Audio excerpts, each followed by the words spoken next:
My name is Aric Rusk. I'm the President and Chief Executive Officer of KenMar Corporation. I've worked in family business since my training in the early days of Ford Motor Company. I joined KenMar in 1980. I became president in approximately 1990. So I've been running the corporation for quite a long time. Our main areas of business are historically what we would call the manufacturer's representative agency. And about 25 years ago, we developed a software business. We provide software mainly to non-automotive companies, and we develop technology for mainly the automotive sector, but also other industries. A company called Autotech, which is housed in our office here. But I was raised in Leadington, Michigan. So I'm a northern Michigan country boy, really. I grew up next to a dairy farm. So, you learn at a very young age when you live in the country that there's hard work involved in life, and working and living next to a farm was a lot of hard work. And I think I developed most of my upper body strength from helping the dairy farm next door bale straw and bale hay for his cattle. So I grew up in the fields and in the country, and for my fun, I would grab a 22 or a BB gun or a shotgun, depending on how old I was, and head off into the woods, and I'd stay out there all day long and come back in time for dinner. And in the old days, most of the families just opened up the door and let their kids go out, and they knew what time they had to be home for dinner, and if you didn't get home, you didn't have dinner. So, and I'm certainly a part of the Clean Plate Club too. So my parents always taught me you won't get up from this table to eat everything on your plate. And I don't care if it's liver or whatever you don't like, you're going to eat it. And I always did. So that's why I've always struggled with my weight, because I'm the Clean Plate Club forever. You can't put something on my plate that doesn't end up being eaten in my tummy. So that's where I was raised. That's where my heritage developed, and it was a heritage of integrity and hard work, and trying to be the best you could be, and that's, I think, a heritage that your parents instill in you when you're at a very young age, and my reverence, I call it, came from the Boy Scouts. I was a Boy Scout all through my tenure in northern Michigan, and stopped at about the Life Scout. And my one regret in life is I didn't find a way to continue and get the Eagle Scout, because I meet young Eagle Scouts today, and I'm very proud to meet those people, and these are very fine citizens, and you'll learn that in the Boy Scouts. It's a great background to grow up with as a young man, and I'm assuming as a young woman in the Girl Scouts, although today's it's being muddied a little bit, unfortunately. But it's a great organization to instill not only reverence, but the interest in civic things and in society and neighborhoods and to the community around you. So that's a big part of my life, and that was probably one of the better things that I did to kind of launch me into more adult parts of life. And at a young age, probably 15 or so, we moved out of the country. My father was a pharmacist. We moved to Lansing, and I just did my senior year in high school in Lansing, and there I ended up with a scholarship in journalism. So I enrolled in Michigan State University, and at the time I was number 12 on the draft lottery, so I knew I was going to be drafted. And I didn't want to go in the Army, because I also played football in high school, and I was kind of I don't know if you'd call it a tough guy, but I was in better shape than the average guy because I played sports. So I decided to join the Marine Corps, and I went in the Marine Corps, and of course ended up in Vietnam. And although I was based mainly in Okinawa, and I would make what they call temporary advance missions to Vietnam, I think 3 or 4 times.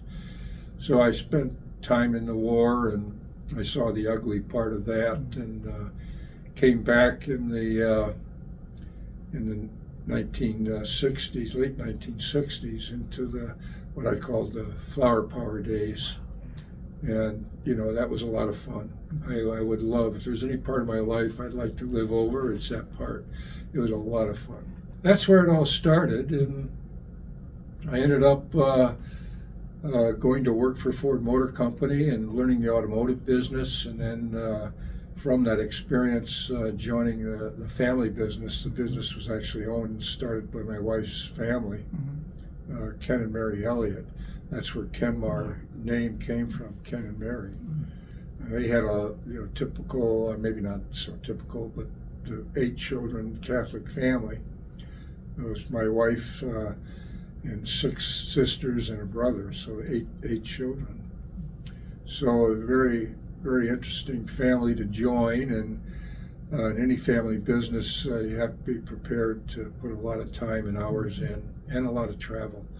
I've spent, my whole life really traveling the world, so I can't complain. A lot of that was wonderful, a lot of great experiences, but you soon get tired of living out of a suitcase, and so I've passed most of those responsibilities on to others, and I travel a lot less now. I'm more in the office steering the ship, and the heavy lifting now, or the younger folks are stepping in and doing it quite well. So, that's the background, and we've been in Southfield since this building, I believe, was built in 1964, and my father-in-law was down in the GM building downtown, and it became difficult to stay downtown for a number of reasons, so he moved out to the suburbs, and Southfield was the place. I think at that point, or that time, they had more phones than any city in America, as it's so many businesses.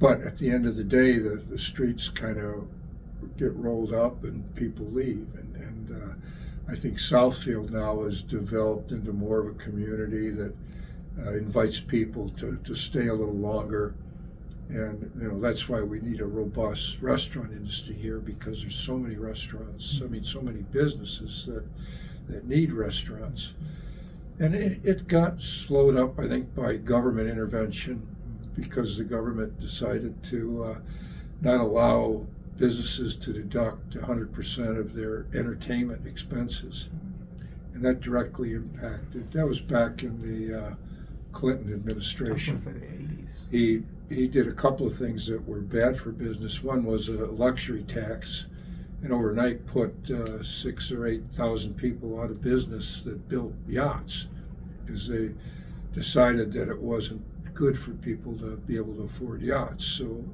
but they forgot about all the people that worked building the yachts. So in about a month they reversed that, but they never reversed the business expense that every business counted on to help reduce the costs of creating business for your particular business. So today they allow you a small reduction, but it's affected the restaurant industry. And so the restaurants have had less business as a result of government policy, and they have moved where it's only lucrative to have a restaurant rather than, it's okay to place to have a restaurant. That's why most of our restaurants have left. It's really policy that we clearly should have known that when you pass this policy, you're going to hurt restaurants. And the restaurants struggle and come and go a lot more quickly now, because there's not as many businesses extending the workday by inviting clients to dinner. because now you can't deduct it.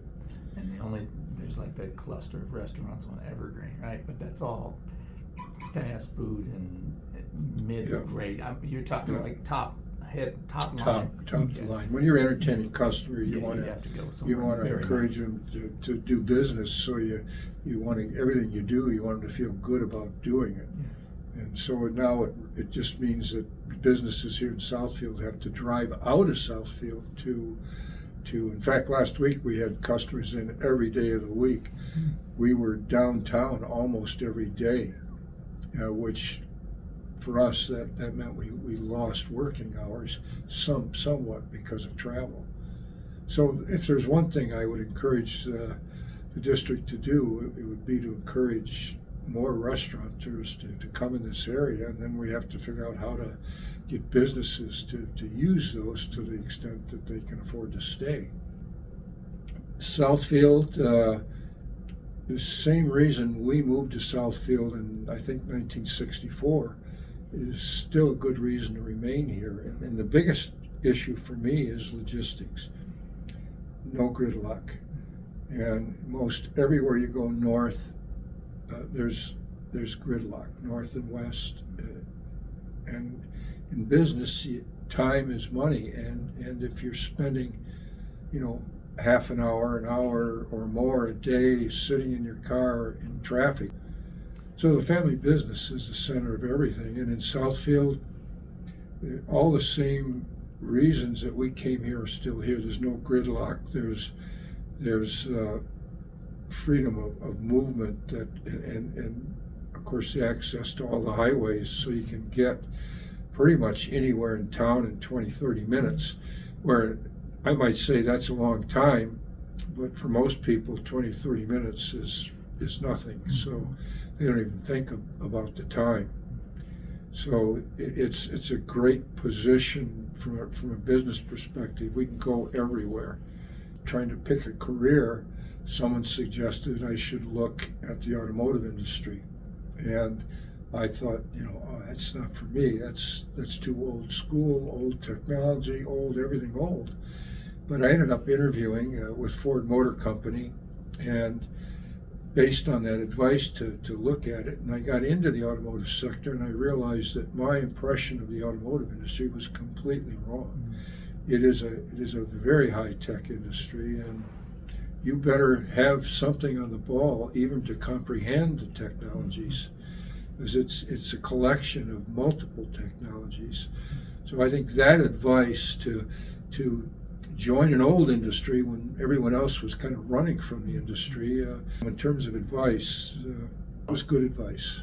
But it's very important that for the city of Southfield, that we utilize that opportunity, because how many pieces of real estate do we have like this?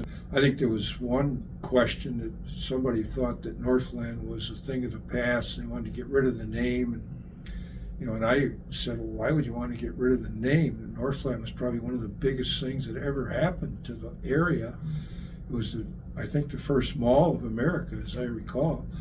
And why would you want to get rid of that heritage? Keep the heritage and build on it. And I think to some extent we haven't really gotten over the edge. Maybe the first big step was getting Costco to come in here. That's definitely going to be a draw.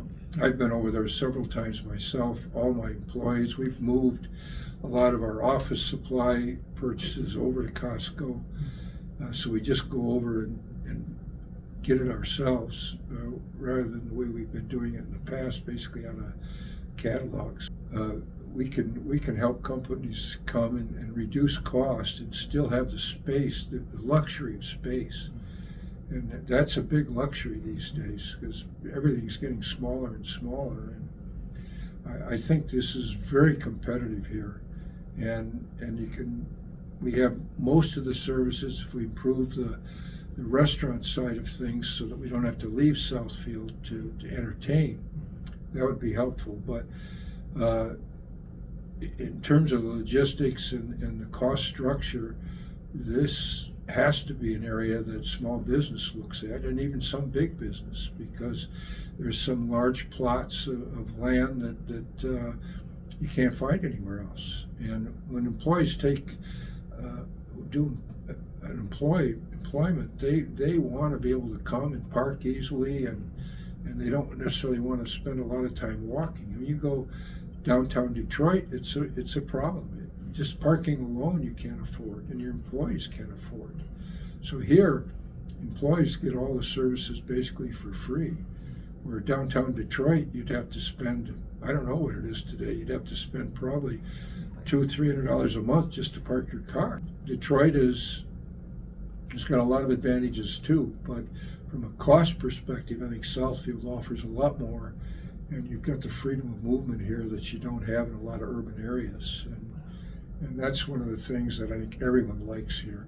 Plus, you come, if you're going to visit a business, you can come and park your car and you're in the office in 5 minutes, and not a lot of effort. So this is all the same reasons that the city developed in the 60s, is all the same reasons are here now. And I wouldn't move from here, and I've looked at it several times, but it doesn't make sense for our business to leave here, because we move around the area and we're centrally located here. We're within 20 minutes of every place we want to go in a good traffic situation. There's some great buildings here too. Southfield's got as good a chance as anyone because we've got the basic stuff here to satisfy everyone. And in fact, the person I hired to do our design work in the office was a resident in Southfield, and he actually bought a condominium in I think it's a Sapphire, and he went in there and looked at it, and where do you find 9-foot ceilings, and just the type of architecture that you can't afford to build today.